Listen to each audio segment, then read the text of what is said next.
다시 한번 우리 축복하고 인사할 때 당신은 하나님의 얼굴을 구하는 예배자입니다. 한번 잘해.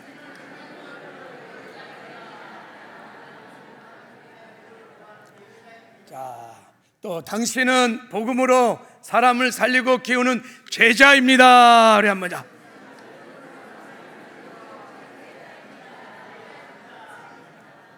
자, 당신은 이웃과 세상을 섬기는 선교사입니다. 다시 한번 자.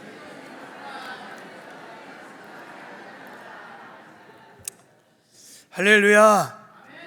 이 땅에 사는 동안에 예배자로, 제자로, 그런 선교사로 사셔서 하나님을 영화롭게 하는 저와 여러분 되기를 주님의 이름으로 축복합니다.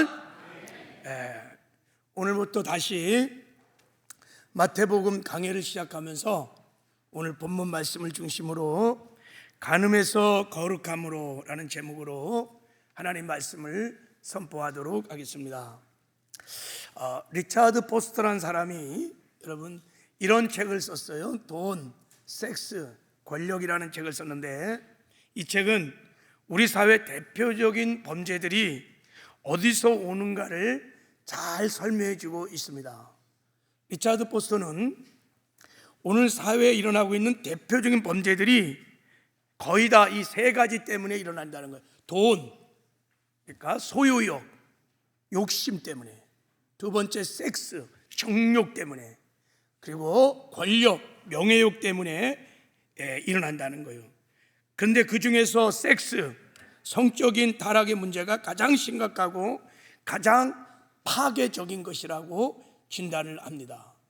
그래서 그는 역사적으로 이렇게 볼 때 성이 개방되고 통제되지 않고 성적으로 타락하기 시작한 사회는 스스로 절대 돌이킬 수 없고 다 멸망을 당했다는 거예요. 그러니까 성적으로 타락한 시대, 국가, 가정은 다 멸망을 당했다는 거예요. 이 말은 사실은 성경적인 진리입니다. 여러분 창세기 6장에 보면 하나님이 인간을 창조하시고 막 후회를 하시는 모습이 나옵니다. 왜 그랬을까요? 성물란 때문에. 그 당시 사람들이 너무나 성적으로 타락했기 때문에 더 이상 두고 볼 수 없어서 노아와 그 가족만 제해놓고 물로 다 심판을 해버립니다. 여러분 소돔과 고모라가 그냥 불이 막 유황불이 떨어져서 역사에서 흔적 수 없이 사라졌어요. 왜 그랬을까요? 그것도 성경의 좌우를 읽어보면 그 내막을 보면 성적 타락입니다. 소돔 땅에 동성애가 창궐했어요. 성적으로 막 타락을 했어요. 리차드 포스터는 로마가 멸망을 당한 이유 중에 가장 중요한 이유가 당시 간음죄로 인해서 가정들이 다 막 파괴가 됐대요. 얼마나 음란했냐면 로마가 막 밤마다 부인과 부인을 서로 바꿔가면서 노예들을 막 이렇게 사들여서 섹스 노예래요. 마스크를 다 끼고 막 밤마다 막 유의를 쾌락을 즐기는. 결국은 가정도 무너지고 국가도 다 그렇게 무너졌다는 거예요. 역사의 제국들이 멸망을 당한 것은 군사적인 힘이 없어서가 아니고 경제적인 타격 때문이 아니라 이 돈, 섹스, 권력, 그 중에서 도덕적인 성적인 부패 때문에 멸망을 했다는 것입니다. 자, 이 성적인 타락이 일어나면 다 멸망을 한다고 그러니까 자, 이런 관점으로 지금 우리 시대는, 우리 가정은, 이 나라는, 우리 교회는 어떻습니까? 성적으로 여러분 안전할까요? 자, 우리가 2015년도에 무슨 일이 있었냐면 간통죄가 여러분 위헌이라 해갖고 폐지됐습니다. 그러니까 이제부터는 배우자 외에 다른 사람과 성관계를 가는 것이 아무 문제가 이 땅에선 되지 않습니다. 네가 내가 사랑하는데 왜 남의 사랑에 간섭해? 그래서 법적으로 간통죄를 다 폐지시켰습니다. 그 이후로 많은 간음 사건이 많이 일어났습니다. 지금은 불륜이 더 이상 순교할 치부가 아니에요. 분류는 낭만이고 로맨스고 외도는 능력이 있다는 걸 막 자랑하고 뽐내요.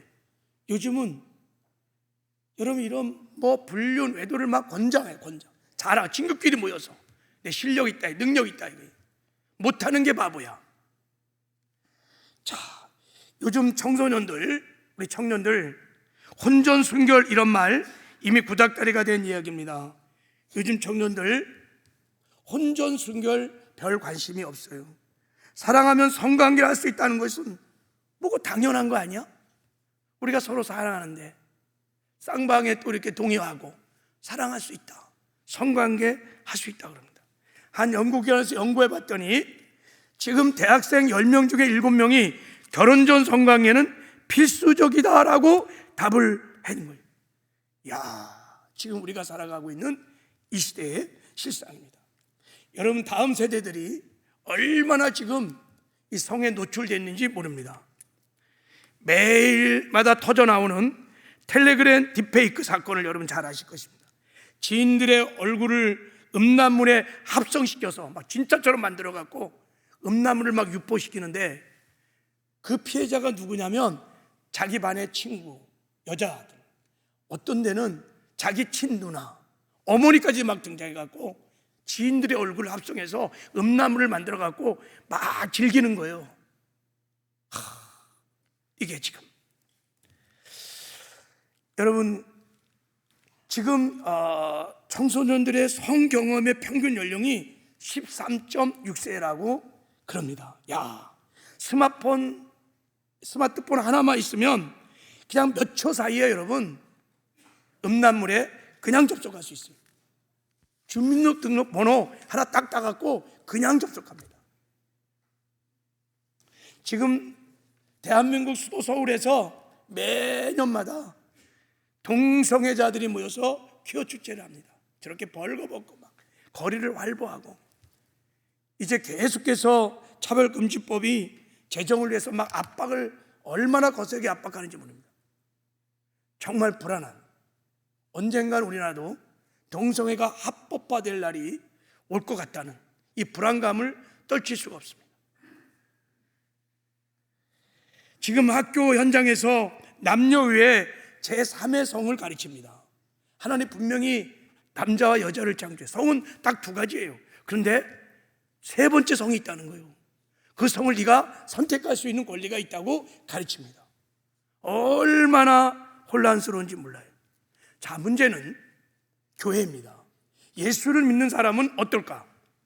예수를 믿는 성도들의 성적 가치관은 요즘 어떨까?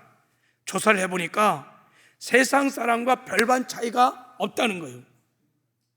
다 비슷하게 생각하고 비슷하게 받아들이고 비슷하게 죄를 범하고 있다는 것입니다.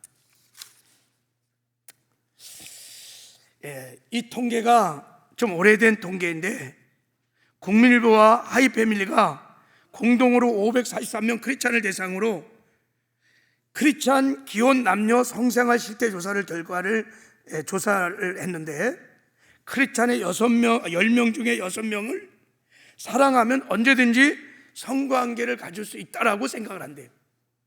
야, 예수를 믿는데도.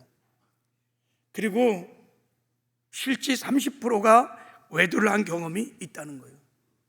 그러면 이게 꽤 오래된 통계거든요. 제가 찾다가 못 찾아서 지금은 훨씬 심할 거예요. 제가 전에 복음학교라는 곳을 갔어요. 그래서 큰 애를 받고 복음학교의 셋째 날인가에는 뭘 하냐면 죄를 자백하는 시간이 있습니다. 다 나와서 A4에 다 평생 자기가 살아오면서 모든 죄를 다 써갖고 자백을 하는 거예요. 죄를 자백하는 걸 보면 대부분 다 무슨 죄냐면 성적인 죄입니다. 간음죄들, 교회 안에서도 막 성적인 죄들이, 간음죄가 막 일어나서 제가 그걸 이렇게 들으면서 야, 한국교회가 심각하구나. 그리고 글쎄 하여간 그 고백들을 보면 교회 안의 남자들 거의 10명 중에 뭐 6, 7명은 다 외도 경험이 있는 거예요. 그러니까 그냥 그 고백들을 보면 뭐 교육자 다 장로, 권사 이렇게 얼마나 지금 믿는 사람들도 혼전, 성관계, 결혼에 외도 바람 피우는 거 비일비재. 어떤 목사들은 지금 인권이라는 이름 하에 동성애를 옹호하는 참 미친 목사들도 있어요. 어떤 신학교는 동성애를 주장하고 막 그게 공의라고 의라고 인권이라고 하는 데도 있어요. 분명히 성경에 그것이 죄라는 것을 분명히 하나님이 말씀하고 있음에도 불구하고,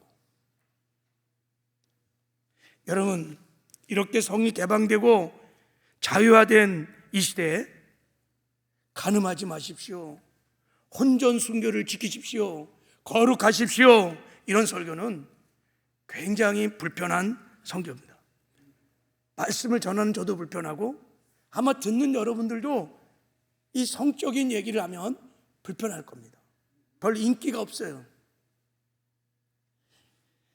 자, 이런 성에 관한 설교를 하면, 혼전 순교를 지킵시오 이런 설교를 하면 요즘은 꼰대라 그래요. 고리타분하고 답답하고, 목사님 호랑이 담배 피던 시절 얘기 그만하세요. 지금 시대가 어떤 시대인데, 사랑하면 다 할 수 있는 거죠. 사랑은 안 해. 그냥 서로 합의만 되면 유부남과 유부녀도 만나서 그냥 그거를 전혀 죄의식을 안 느껴요.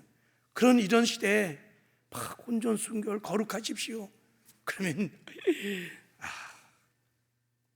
제가 그럼에도 불구하고 간음에 대한 설교를 하는 것은 하나님께서 이 성적 문제를 굉장히 엄중하게 다루고 계신다는 것이, 반드시 하나님이 심판을 한다는 것입니다. 보세요. 자, 음란한 자나 간음한 자는 하나님이 심판하시리라 그랬습니다. 아니, 죄를 심판하는 것은 당연한 건데 꼭 집어서 음란한 자나 간음자는 심판하라 이렇게 말을 해요. 오늘 본문 말씀을 보면요, 무섭습니다. 간음하지 마라. 음욕을 품는 자도 다 간음한 자다. 그러면서 주님이 내 오른손이 너를 실족해거든 빼어내버려라. 내 오른손이 너를 실족해거든 간음죄를 짓게 하거든 찢어버려라. 불구가 되어서 지옥 안 가고 천국 가는 것이 낫다고 하시면서 얼마나 강력하게 주님이 경고를 하고 있는지 모릅니다. 간음죄는 성적인 타락이 일어나면 반드시 심판과 멸망을 당한다.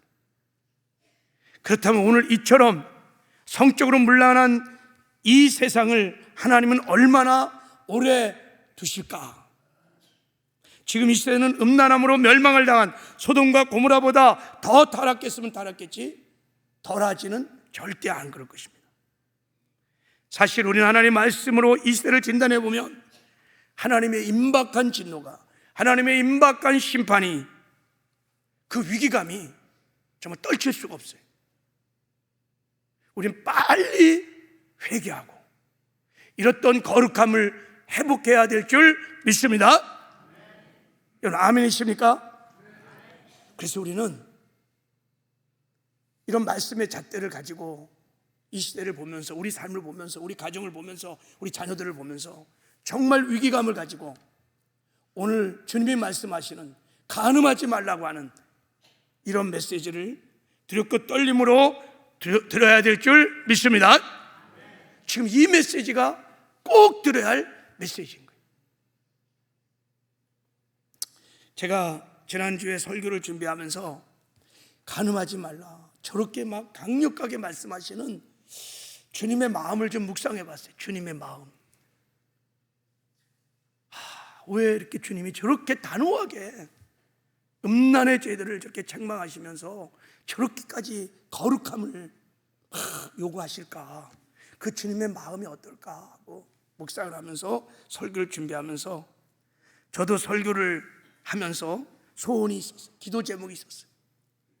오늘 설교를 듣는 가운데 저와 사랑하는 성도들이 음란한 죄악 가운데 있다면 다 회개하고 다 죽기로 들어가는 은혜가 있었으면 좋겠습니다.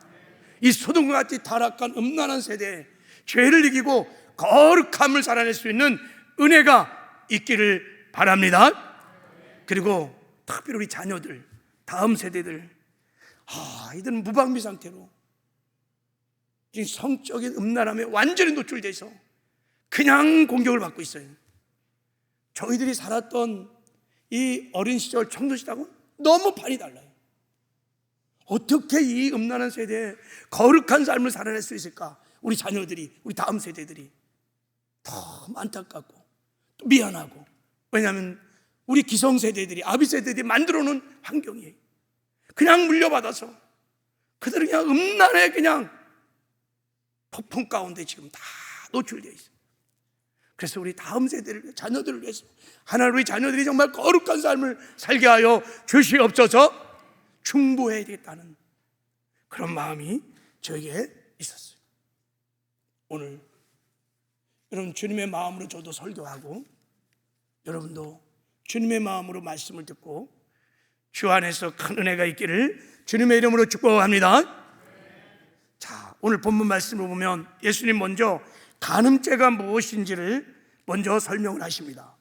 간음하지 말라 이렇게 말할 때 이것은 10계명 중에 7계명을 말합니다. 간음하지 말라, 이때 간음하다는 것을 히브리어로 나하프란 뜻인데, 그래서 이 간음이란 뜻은 부부 사이 외에 다른 이성과 성적 관계를 맺는 것을 간음이라고 하는 것입니다. 그러니까 결혼 전 성적 관계나 결혼 이후에 남편이나 아내 이외에 다른 남성이나 여성과 성적 관계를 갖는 것을 다 간음죄라고. 하나님이 남자와 여자를 창조했습니다. 그리고 남자와 여자를 창조했다는 것은 그들에게 성적 욕구, 성욕을 주셨다는 거예요. 그러니까 성은 하나님이 우리에게 주신 아름다운 선물입니다. 그런데 이 선물을 단 부부의 울타리 안에서만 누릴 수 있도록 하나님이 그렇게 정하신 것입니다. 그러니까 부부라는 울타리를 넘어서 성적 욕구를 충족하려는 모든 행위는 어떠한 이유를 막론하고 하나님 앞에 간음죄인 것입니다. 이게 주님이 가르쳐주는 간음죄입니다. 어떤 이유를 막론하고 부부에 일어나는 모든 성관계는 다 간음죄입니다. 그리고 이제 예수님께서 간음하지 말라는 7계명을 바르게 해석해 줍니다. 왜냐하면 바리새인들이 간음하지 말라 하였다는 것을 너희가 들었으나 나는 너희에게 이르노니 그랬어요. 7계명을 주신 하나님의 의도를 이들이 잘 몰랐어요. 자기들은 그냥 행위로 간음을 하지 않기만 하면 7계명을 지킨다고 생각했어요. 자기 마음에 막 불타는 음욕들, 이 정욕들을 다스리지 않았어요. 그래서 이들이 어마어마한 죄를 졌어요. 이혼을 밥 먹듯 하고 음란을 막 저지르면서, 그리고 자기들은 막 행위로 안 했다고 의롭다고 하면서, 그래서 예수님께서 간음죄를 재해석해 주십니다. 자, 우리 한번 28절을 읽어보겠습니다. 이거를 읽겠습니다. 시작. 나는 너희에게 이르노니 음욕을 품고 여자를 마음에 이미 간음하였느니라. 그러니까 예수님은 간음죄를 간음하는 행위뿐 아니라 여자와 남자를 보고 음란한 마음을 품는 것, 그것을 간음죄로 확대 재해석하셨습니다. 여기서 음욕을 품고 여자를 보는 자라는 것은 그냥 건강한 남자가, 건강한 여자가 순간적으로 느끼는 어떤 성적인 욕구, 성욕을 말하는 것이 아닙니다. 이 본문을 그 유명한 주석가인 핸드릭슨이 이렇게 번역을 했습니다. 주석을 달았어요. 여자를 완전히 소유하고 지배하기 위해서 그 여자를 자기 쾌락의 도구로 삼기 위하여 그 여자를 쳐다보고 있는, 응시하고 있는, 노려보고 있는 사람이다 그랬어요. 그게 단순한 성욕이 아닌 거예요. 음란한 마음을 가지고 저걸 소유해서 쾌락을 즐기고 싶은 이 음란한 마음을 간음죄라고 주님이 말씀을 하신 것입니다. 이것이 죄라는 거예요. 루터는 이 본문을 해석하면서 이런 말을 했습니다. 당신은 새가 머리 위에 날아가는 것을 막을 수는 없지만 새가 머리에 둥지를 트는 것은 막을 수 있습니다. 이렇게 말해서 새가 우리 머리에 날아가는 것은 우리 잘못이 아니에요. 그러나 새가 우리 머리에 둥지를 틀게 만드는 것은 우리가 잘못인 것입니다. 건강한 남녀가 보면서 순간적으로 성적인 욕구를 일으키는 것, 그거 죄가 아니에요. 잘못도 아니에요. 그러나 음욕을 품고 계속 바라보고 쾌락을 추구하면 그건 죄가 되는 거예요. 그때는요, 마귀가 그 음란한 마음을 탁 틈을 타고 들어와서 간음죄를 실행하게 만듭니다. 그래서 음란한 마음을 가지면 여러분 죄를 질 수 있는 거예요. 오리알을 품고 있으면 오리가 나옵니다. 배말을 품고 있으면 뱀이 나옵니다. 욕심을 품고 있으면 도둑질을 할 수 있습니다. 미움을 품고 있으면 살인도 할 수 있습니다. 음욕을 품고 있으면 간음을 할 수 있다는 거예요. 그래서 그것이 잠재적 죄라고 지금 예수님이 말씀을 하시는 것입니다. 자, 이제 예수님께서 간음죄가 어떤 죄인지를 바르게 가르친 후에 무섭게 이 죄를 책망하시고 거룩함을 요구하시는데, 자, 우리 이 말씀을 한번 읽어보겠습니다. 다 한번 읽으세요. 자, 시작. 만일 내 오른눈이 너를 실족하게 하거든 빼어 내버리라. 내 백체 중 하나가 없어지고 온몸이 지옥에 던지지 않는 것이 유익하며, 또한 만일 내 오른손이 너를 실족하게 하거든 찢어 내버리라. 내 백체 중 하나가 없어지고 온몸이 지옥에 던지지 않는 것이 유익하느라. 여러분, 진짜 무서운 경고 아닙니까? 떨리죠, 그죠? 눈을 빼내서라도, 손을 찍어버리더라도 실족하지 말라는 거예요. 넘어지지 말라는 거예요. 죄 짓지 말라는 거예요. 무슨 죄를? 간음죄를. 너의 음욕을 다스리라는 거예요. 그래서 음욕을 이기고 거룩한 삶을 살라는 것입니다. 그런데 이 말씀을 보면 왜 눈을 빼버리고 손을 찍어버리라고 그랬을까요? 여러분, 유대 랍비들의 격언 중에 간음죄는 두 시녀를 거느린다. 하나는 눈이고 하나는 손이다라는 격언이 있습니다.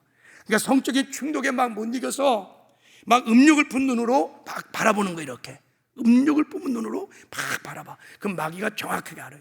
그러면서 아주 마치 뱀처럼 싹 하고 손을 잡아요. 그때부터 간음죄가 시작되는 거예요. 그래서 오른손이 이 죄를 범하게 하면 차라리 눈을 빼고 손을 잘라 불구 자라도 지옥 가는 것보다 천국 가는 것이 훨씬 낫다고 주님이 지금 강력하게 경고를 하고 있는 것입니다. 여러분, 이게 물리적으로 막 찍어내고 잘라내라는 뜻은 아니잖아요, 그죠? 그러니까 마치 눈을 빼내듯이, 손을 잘라내듯이 그렇게 단호하게 육신의 정욕을 다스리라는 거예요. 음욕을 다스리라는 거예요. 죄를 이기고 거룩한 삶을 살라는 것입니다. 할렐루야. 그러면 왜 이렇게 여러분 이 간음죄를 예수님이 강력하게 경고할 거예요? 구약에도 여러분 간음죄는요 그냥 화형에 처합니다. 돌로 쳐 죽여버립니다. 얼마나 무거운 중죄인지 모릅니다. 왜 그럴까요? 왜 이렇게 무섭게 경고를 하실까요? 그것은 간음하지 말라는 7계명을 범한 죄인들에게 이 죄의 심각성을 깨우쳐주기 위해서 그런 거예요. 간음죄가 얼마나 파괴적이고 얼마나 무서운 죄를 깨우치려고 하는 거예요. 여러분, 간음죄는요 우리 마음과 몸을 다 파괴시킵니다. 가정을 파괴시키고 사회를 파괴시키고 한 나라를 파괴시킬 수 있습니다. 다윗이 밧세바를 범한 이후에 다윗의 인생이 막 이제 송두리째 막 그냥 바닥을 치고 내려앉기 시작합니다. 회개했습니다. 하나님 용서했습니다. 그럼에도 불구하고 간음죄의 보응을 받기 시작하는데 자녀들이 막 서로 음란한 짓을 하고 자녀들이 서로 막 죽이고 반란을 일으키고 백주대낮에 아버지의 부인들을 데리고 막 음란한 섹스를 막 하고 엄청난 고통을 당합니다. 근데 이보다 더 심각하고 무서운 것은, 이 간음죄는 영혼을 지옥으로 끌고 가는 무서운 죄라는 거예요. 이거를 깨우쳐주기 위해서, 여러분, 이게 얼마나 무서운 죄인지, 자, 우리 한번 잠언 6장 32절을 읽겠습니다. 시작. 여인과 간음한 자는 무지한 자라, 이것을 행하는 자는 자기 영혼을 망하게 하며. 간음한 자는 뭐를 망하게 한다고요? 영혼을 멸망시키는 거예요. 영혼을 멸망시키면 그런 죄 안 져야 되는데 간음을 하는 거예요. 왜 간음을 합니까? 무지하기 때문에 안 돼요. 무지하기 때문에. 무지한 자라. 간음죄가 어떤 죄를 모르는 거예요. 간음죄가 남편과 아내를 잃고 가정을 잃고 건강을 잃을 정도가 아니라 구원을 잃고 영생을 잃고 천국을 잃을 수 있다는 것을 모르는 거예요. 왜 몰라요? 마귀에게 미혹당해서. 그래서 너무 달콤하니까 계속 짓는 거예요. 그래서 예수님 말했어요. 오른눈이 간음죄를 지면 빼버려. 오른손이 그러면 잘라버려. 차라리 불구가 되어서 천국 가는 것이 훨씬 낫다. 무슨 말입니까? 간음죄를 짓고 회개하지 않으면 지옥 간다는 거예요. 마귀에게 다 속아서 지옥 간다. 여러분, 간음죄는 회개하지 않으면 지옥 가는 무시무시한 죄입니다. 보세요. 자, 고린도서 6장 9절 10절. 자, 우리 한번 이 말씀도 한번 읽어볼게요. 자, 시작. 불의한 자가 하나님 나라를 위협으로 받지 못할 줄을 알지 못하느냐? 미혹을 받지 말라. 음행한 자나 우상숭배자나 간음한 자나 탐색한 자나 남색한 자나 도적이나 탐욕을 부린 자나 술 취한 자나 모욕하는 자나 속여 빼앗는 자들은 하나님 나라를 유업으로 받지 못하리라. 불의한 자는 여러분 천국에 못 간다는 거예요. 근데 그 불의한 자가 누굽니까? 음행하는 자, 우상숭배자, 간음하는 자, 탐색하는 자, 남색하는 자, 동성애 자들, 이 불의하는 자들 천국에 못 간다는 거예요. 그래서 뭐라고 말씀하시냐면 미혹을 받지 말라, 이렇게 말. 미혹을 받지 말라. 무슨 말이에요? 속지 말라는 거예요. 누구에게? 마귀에게 속지 말라는 거예요. 마귀는요 지금도 계속해서 야, 그 네 거야. 서로 사랑하면 됐어, 오케이, 괜찮아. 혼전 순결, 야, 그 고리타분 하는 거 즐겨. 그게 사랑이야. 막 간음한다고 지옥 가? 여러분, 이게 다 마귀 미혹이에요. 마귀는 여러분 이런 음욕을 틈타고 들어와서 간음죄를 짓게 하고 무지 가운데 어둠 속에 거하게 해서 회개를 하지 않게 해요. 그래서 결국은 도적질하고 죽이고 멸망시키려는 것이 마귀의 흉악한 계획인 것입니다. 우리가 분별하여 대적해야 될 줄 믿습니다. 계시록 21장에 보면 천국 간 8종류의 사람이 나옵니다. 자, 두려워하는 자들과 믿지 않은 자들과 흉악한 자들과 살인자들과 음행하는 자들과 점수가들과 우상숭배자들과 거짓말하는 모든 자들 불과 유황에 타는 못에 던져지리니 이것이 둘째 사망이라, 이렇게 말했어요. 여러분, 이상하지 않습니까? 지옥은 예수 믿지 않은 사람이 가는 거잖아요. 그러면 한마디로 예수 믿지 않은 사람은 지옥 간다, 그러면 되는데 보니까 믿지 않은 사람도 있어요. 그 외에 두려워하는 자, 흉악한 자, 살인자, 음행하는 자도 지옥간 분류에 거기 들어와 있어요. 왜 이런 것을 기록했을까요? 그냥 예수 안 믿으면 지옥 가는 거 다 아는 건데 왜 이렇게 다 낱낱이 지옥 가는 분류의 사람들을 기록해 놨을까요? 여러분, 그것은 우리가 믿다가도 이런 죄를 지을 수 있다는 거예요. 이런 죄를 짓고도 회개하지 않을 수 있다는 거예요. 그러면 지옥 갈 수 있다는 거예요. 미혹되지 말라는 거예요. 마귀에 속지 말라는 거예요. 여러분, 십계명은 하나님이 하나님 백성들에게 하나님 나라 백성의 삶의 원리로 주신 법이지만 동시에 이 법은 마귀에게 속지 말라고 주신 법인 거예요. 간음하지 말라, 이 죄를 범하면 지옥 간다. 근데 마귀에게 속지 말라는 거예요. 깨달으라는 거예요. 그래서 우리에게 십계명을 주신 것입니다. 할렐루야. 그런데 너무나 많은 사람이 예수를 믿는데도 불구하고 간음하지 말라는 7계명을 너무 가벼이 여기고 지키지 않는 거예요. 세상을 보십시오. 우리나라의 기독교 인구가 어떻든 간에 4분의 1이 기독교 인구래요. 그런데 우리 이혼율이 얼마나 높은지 압니까? 간음의 건수가 얼마나 많은지 뭐를 말하는 겁니까?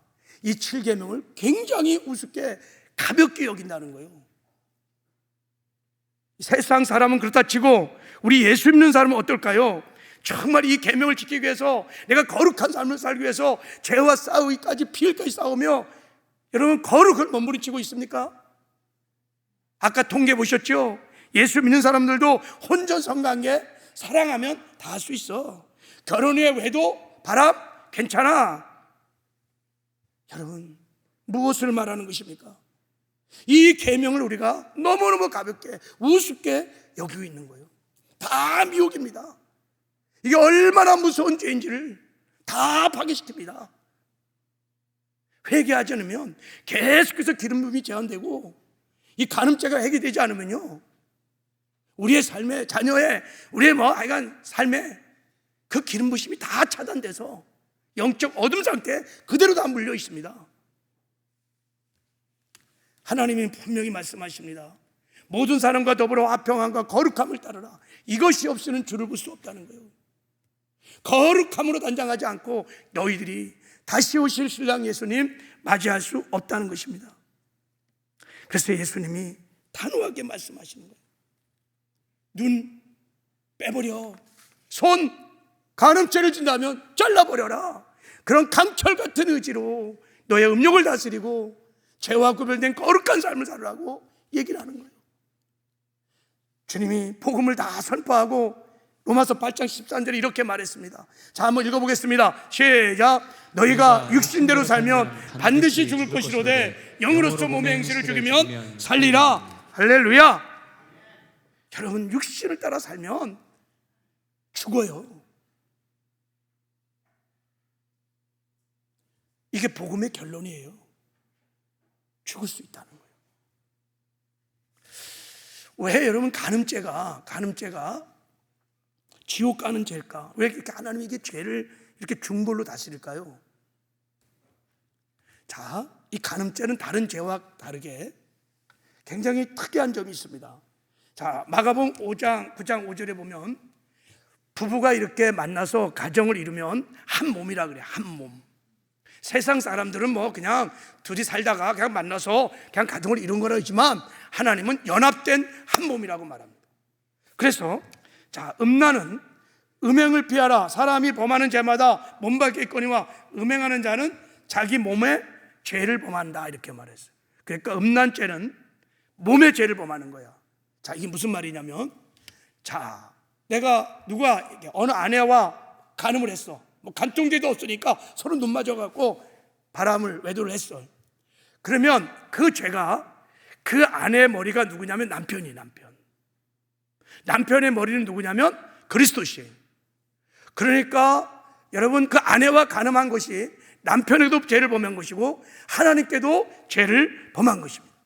그리고 하나님의 성전을 더럽힌 것입니다. 하나님께 엄청난 아주 노골적으로 의도적으로 하나님의 영광을 가리는 추악한 죄입니다. 그래서 보세요. 창세기 20장에 보면 아브라함이 너무 두려워서 자기 아내를 팝니다. 이렇게 속여. 그리고 아비멜렉 왕이 아브라함의 아내 사례를 취합니다. 간음을 합니다. 밤에 이제 데려다 놓고 이제 자려고 그러는데 하나님이 나타나셔서 하나님이 그렇게 못하게 하시면서 이렇게 말씀하셨어요. 하나님이 꿈에 또 그에게 이르시되 내가 온전한 마음으로 이렇게 한 줄을 나도 알았으므로 너를 막아 내게 범죄하지 아니하게 하였나니 여인에게 가까이 하지 못하게 함이 이 때문이라 그랬어요. 네가 사라를 범하면 사라의 머리는 아브라함에게 죄를 범하는 것이고 아브라함의 머리는 나에게 죄를 범하는 것이다. 그래서 내가 막았다고 이렇게 말합니다. 여러분 요셉이 이 죄의 무서운 이 파괴력을 알고 있었습니다. 그래서 요셉이 보디발의 아내가 막 계속 유혹할 때 어떻게 그것을 뿌리치냐면요, 이렇게 말합니다. 자, 우리 한번 이 말씀을 한번 같이 한번 읽어볼까요? 시작. 이 집에는 나보다 큰 이가 없으며 주인이 아무것도 내게 금하지 아니하였어도 금한 것은 당신뿐이오니 당신은 그의 아내임이라. 그런즉 내가 어찌 이 큰 악을 행하여 하나님께 죄를 지으리요. 요셉은 정확하게 알았어요. 하나님께 어찌 죄를 범하리요. 그러면서 뭐라고 그러냐, 당신은 보디발의 아내입니다. 이렇게. 이게 무슨 말입니까? 내가 당신을 건드리면 보디발 아내 내가 건드리는 것이요, 죄를 짓는 것이요, 그 외에 하나님께 내가 범죄하는 것입니다. 나는 그렇게 할 수 없습니다. 36개 출행락을 걸고 그냥 도망가 버리.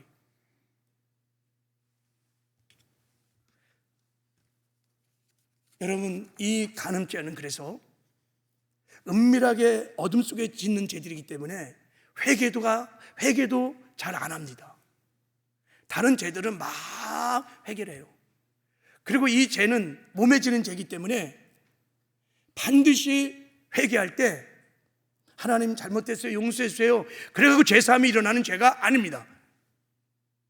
상대에게 용서를 구해야 되고, 상대의 파트너인 남편에게, 아내에게 용서를 구해야 되고, 그 자녀들이 나 피해자라면 자녀들에게 가서 용서를 다 구해야 합니다. 그래야 죄사함이 일어나는 죄입니다. 만일 우리가 우리 죄를 자백하면 저는 미쁘시고 의로사 우리 죄를 사하시며, 여기 복수잖아요. 우리 그렇게 자백을 해야 죄사함이 일어납니다. 구렁이 단 넘어가듯이 하나님 잘못됐어요, 용서해 주세요. 여러분, 이 죄는 그렇게 사해지는 것이 아닙니다. 그래서 마귀가 우리에게 음욕을 막 집어넣어서 간음죄를 짓게 하는 거예요. 그리고 회개하지 않게 하는 거예요. 그래서 결국은 도적질하고 죽이고 멸망시키려고 하는 마귀의 흉악한 계계가 여기 있는 것입니다. 만약에 내가 간음죄를 졌다면 회개하셔야 합니다. 찾아가서 용서도 구해야 합니다. 피해자라면 여러분, 주님이 나를 용서한 것처럼 다 용서하셔야 합니다. 그리고 죄를 이기는 거룩한 삶을 살아야 됩니다. 할렐루야. 제가 목회를 하면서 이것을 깨달았던 적이 있어요. 우리 교회 아주 옛날 얘기지만 한 안수 집사님이 천국을 잘 못 가는 거예요. 와사 상태로 그렇게 오래 있었는데 이제 호흡만 남아있는데 천국 갔으면 좋겠는데 천국을 못 가시는 거예요. 그러기를 몇 년 막 지나고 이제 임종 직전에서 저를 불렀어요. 제가 갔어요. 야, 그런데 천국을 못 갔어요. 그때 제가 그런 생각이 들었어요. 회개를 안 해서 혹시 그럴까 해서 제가 십계명을 딱 펼치고, 지금 임종 직전인 분에게 전부 하나님의 다른 신을 섬긴 우상 숭배가 있습니까? 조목조목 회개를 듣겠어요. 집사님, 간음한 죄가 있습니까? 부부 외에 어떤 여자와 성관계를 가진 죄가 있습니까? 다. 그리고 눈물을 쭉 흘리시고, 그리고 천국 가셨어요. 제가 보기에 그날 제사함이 있었던 것 같아요. 그러니까 천국 가시더라고요. 저도 복음학도 갔다 온 다음에 너무 부끄러운 고백이지만, 제가 어릴 때부터 결혼해서 지금까지 살아온 동안에 하나님이 그 죄를 다 고백하라는 거예요. 자백하라는 거예요. 누구에게? 우리 사모에게. 너무 두려웠어요. 내가 이런 죄를 다 쏟아내면 사모가 나를 어떻게 생각할까? 근데 하나님이 고백하라는 거예요. 그래서 제가 정말 하나님 기도하고 용기를 내고, 지금부터 어릴 때부터 자라면서 왔던 모든 음란한 죄들을 다 우리 사모에게 다 자백을 했어요. 다 용서를 구하고, 그날 그 임재 안에서 우리 사모하고 제가 부둥켜 안고 엉엉 울면서 그 임재와 영광을, 부부관계도 굉장히 회복됐고, 그때부터 저는 성적에 대해서 굉장히 강해지기 시작했어요. 여러분, 회개해야 제3이 임합니다. 그래야 마귀가 우리를 더 이상 조종하지 않습니다. 그리고 음란 죄에 대해서 강해질 수 있습니다. 자,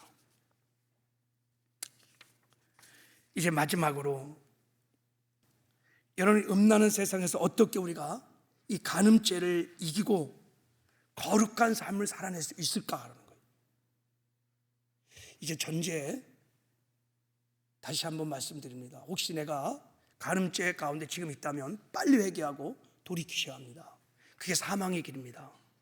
전에 그런 죄가 있다면 여러분, 성령의 조명을 따라 회개를 하십시오. 자, 이제 앞으로는 어떻게 살 것이냐. 자, 우리가 이 타락한 음란한 이 소돔과 같은 이 세상을 살아가면서 어떻게 간음죄를 이기고 거룩한 삶을 살 수 있을까? 그것은 첫 번째 방법이 뭐냐면 임마누엘 복음을 믿고 주님과 동행하는 것입니다. 할렐루야. 여러분, 우리는 알아야 합니다. 우리 힘과 능력으로 우리 육신의 정욕 이길 수 없습니다. 음욕 이길 수 없습니다. 죄 이길 수 없습니다. 거룩한 삶 우리의 능력으로는 절대 살아낼 수 없습니다. 우리 하나님의 은혜로, 하나님의 능력으로 이길 수 있습니다. 그래서 하나님이 우리 안에 오신 것입니다. 우리 안에 임마하신 것입니다. 복음의 극치가 뭐냐면, 우리가 예수를 믿는 최고의 축복이 뭐냐면, 내가 그리스도와 함께 십자가에 못 박혀 죽었나니 그런즉 이제 내가 산 것 아니요 내 안에 그리스도가 사시는 것이니라. 할렐루야. 새로운 피조물, 새 사람을 성전 삼고 예수님이 주의 성령으로 우리 안에 오셔서 우리와 임마누엘 함께 하십니다. 이 복음을 믿고 주님과 동행하기 시작하면 주님의 은혜로, 주님의 능력으로 우리는 죄를 이기기 시작합니다. 주님의 은혜로, 주님의 능력으로 거룩한 삶을 살 수 있습니다. 천국 가는 생명의 길을 걸어갈 수 있습니다. 그리고 마침내 성화의 구원을 이루어서 그 은혜로 천국에 들어갈 수 있습니다. 그러므로 여러분, 주님과 동행하셔야 합니다. 내가 너무 연약하고 부족하기 때문에, 네 스스로는 이길 수 없기 때문에 예수님이 우리 안에 오셔서 우리와 함께 하시는 것입니다. 할렐루야. 주님과 동행하려면 성령 충만, 말씀 충만, 속사람이 강건해야 됩니다. 할렐루야. 우리 거듭난 새로운 피조물, 새 사람이 강건해야 합니다. 막 성장해야 합니다. 그래야 주님과 동행할 수 있습니다. 이 새 사람의, 이 속사람의 양식이 두 가지라 그랬죠. 말씀과 성령을. 그러니까 날마다 여러분 성령의 생수를 마시고 하늘의 만나의 말씀을 먹어서 속사람이 강건해지면 주님과 동행함으로, 주님의 능력으로, 주님의 은혜로 넉넉하게 우리가 이기게 될 줄 믿습니다. 여기 우리 소망이 있는 것입니다. 할렐루야. 우리는 넉넉히 이길 수 있습니다. 거룩한 삶을 살아낼 수 있습니다. 그래서 복음이 능력인 것이, 복음이 믿는 자에게 구원을 주시는 하나님의 능력인 것입니다. 그럼 반드시 우리 이길 수 있습니다. 또 하나, 우리가 죄를 이기고 거룩게 사는 방법, 자, 음란한 것과 성적 유혹을 피하는 것입니다. 피하는 거예요. 요셉처럼 여러분 그냥 36개 주랭랑을 하고 도망가는 거예요. 성적인 유혹과 뭔가 싸우려고 막 이런 사람 굉장히 어리석은 사람이에요. 우리가 육신을 벗는 순간, 그때까지는 여러분, 저도 여러분도 누구도 장담 못해. 그냥 도망가는 거예요. 유혹거리, 음란거리 다 제거하고 피해야 됩니다. 할렐루야. 그래서 성경을 이렇게 말합니다. 너는 청년의 정욕을 피하고, 피하라, 피하라. 여러분 집안에 있는 거, 음란의 유혹거리 있다면 다 제거하세요. 만나지 마세요. 보지도 마시고 듣지도 마시고 말도 하지 마시고 다 잘라버리시길 바랍니다. 강철 같은 의지로, 눈을 빼는 심정으로, 손을 자르는 심정으로 그렇게 정리를 해야 되네. 보세요. 자, 우리 한번, 자, 이 말씀 한번 읽어보겠습니다. 자, 28절까지만 읽어. 시작. 사람이 불을 품에 품고서야 어찌 그 옷이 타지 아니하겠으며 사람이 숯불을 밟고서야 어찌 그 발이 되지 아니하겠느냐. 당연히 불을 품고 있는데 타죠. 당연히 숯불을 받고 있을 때 발이 되지요. 그러면서 뭐라고 그랬느냐? 29절 시작. 남의 아내와 통관한 자도 이와 같을 것이라. 그를 만지는 자마다 벌을 면하지 못하리라. 간음죄는 이런 거예요. 피해야 돼요. 누구도 장담할 수 없어요. 장사가 없습니다. 여러분 다 36개 주랭랑을 치시기를 바랍니다. 다 제거하시기 바랍니다. 핸드폰에 혹시 그런 거 깔고 막 길긴 사람 있으면 오늘 당장 다 제거하셔야 돼요. 지금 유혹을 주고 음란함을 주는 사람을 만나고 있다면 당장 오늘 지옥 안 가려면 눈 빼는 심정으로, 손 잘라내는 심정으로 그거 잘라내야 됩니다. 만나면 안 됩니다. 할렐루야. 그래야 거룩을 이루어 천국 갈 수 있습니다. 자, 마지막으로 주님이 이렇게 말씀합니다. 너의 몸을 하나님께 드리라고 그랬어요. 자, 우리 한번 이 말씀 읽고 이제 마칠 건데, 자, 읽겠습니다. 시작. 그러므로 너희는 죄가 너희 죽을 몸을 지배하지 못하게 하여 몸의 사욕을 순종하지 말고, 또한 너희 지체를 불의의 경비로 쓰지 말고, 오직 너희 자신을 죽은 자 가운데서 다시 살아난 자 같이 하나님께 드리며 너희 지체를 의의 무기로 하나님께 드리라. 너의 몸을 하나님께 드리라. 헌신. 근데 여기서 너의 몸이라고 하지 않고 뭐라 그랬어요? 너희 지체를 의의 무기로 하나님께 드리라 그랬어요. 신체의 구체적인 부분을 지체라고 그러는 거예요. 그러니까 여러분의 머리가 하나님의 의로운 일 그리고 이웃을 세우는 일에 쓰여지고 있습니까? 아니면 이웃을 해롭게 하는 일에 여러분의 머리가 쓰여지고 있는지 분별해서 하나님께 드리라는 거예요. 여러분의 입술과 혀가 하나님을 찬양하는 일, 이웃을 세우는 일에 쓰여지고 있습니까? 아니면 이웃을 낙담시키고 중상모략하고 헌담을 하는 데 쓰여지고 있는가? 입술, 눈, 귀, 손, 발 모든 지체들이 하나님께 드려져서 하나님의 영광을 위해서 사용하라는 것입니다. 어침만리에 책에 보면 간증이 하나 나오는데, 이 노름꾼이, 타짜의 달인인 노름꾼이 예수를 믿고 회심을 했어요. 근데 갈라디아서 2장 20절의 복음을 이해했어요. 아, 내가 죽고 예수로 사는 거구나. 이제 나는 죽었고 예수님이 내 안에 사시는 거구나. 그래서 회심을 했어요. 어느 날 기차를 타고 가는데 노름판이 벌어진 거예요. 야, 벌써 탁 호감이 가죠. 그 친구들이 자기도 와서 같이 놀자고 막 그럴 때 그 사람이 뭐라 그랬냐? 나는 손이 없네. 그래. 나는 노름할 손이 없네. 그래. 아니, 미쳤어. 당신 이 손은 무슨 손인데? 이 손은 내 손이 아니라 주님의 손이라네. 할렐루야. 주님께 드린 거예요. 여러분의 눈, 여러분의 눈이 아니요. 여러분의 귀, 여러분의 귀가 아니요. 여러분의 입술, 여러분의 입술이 아닙니다.